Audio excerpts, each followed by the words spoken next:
I observe tourists. I love to see people. I happen to like crowds because I don't live around crowds. I have an apartment in San Francisco and I have a number of dwellings in the surrounding communities, and I move around quite a bit. Sometimes I like a quiet night out in the sticks. Sometimes I like to be in the city, whatever.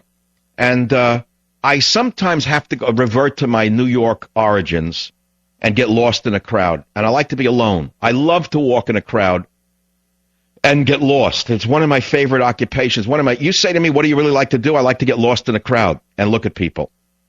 So I go around and this and that, and I observe different tourists and different people. So you see, it's still stereotypically true.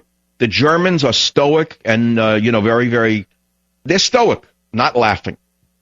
The French, I don't know, kind of snooty to themselves, even amongst themselves, with their sophistication in their own mind, sophistication based on what I don't know.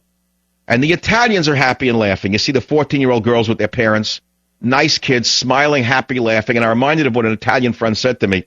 He said, Italians are happy Jews. I'll never forget that one. That was a great line. I loved it. I thought that was the funniest thing I ever heard. He said, Mike, he said, Italians and Jews are similar. He said, but Italians are happy Jews. I thought that was the funniest thing because a lot of Italians look like Jews and Jews look like Italians. I thought that was funny. Then I have another Italian friend who says to me, Christian, Jewish, he says, how do you put it? He says, different a division, same a corporation. I love that one. I thought that was good. Now, that's what you call interreligious communication. That's what happens when people live together and they don't throw bombs in the other one's house. You know what I'm saying? The Christians live next to the Jews now, 100 years in this country or more, and they don't put bombs in the other person's house of worship.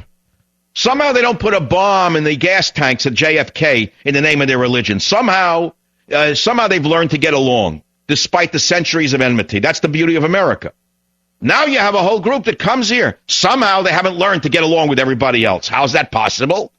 And to make matters worse, they got to build a mosque now at Ground Zero, and they call it cultural sensitivity to stick it right in your eye. And they wonder why people are antagonized. Let me tell you something. If they don't know why that's antagonistic, it shows you what the problem is.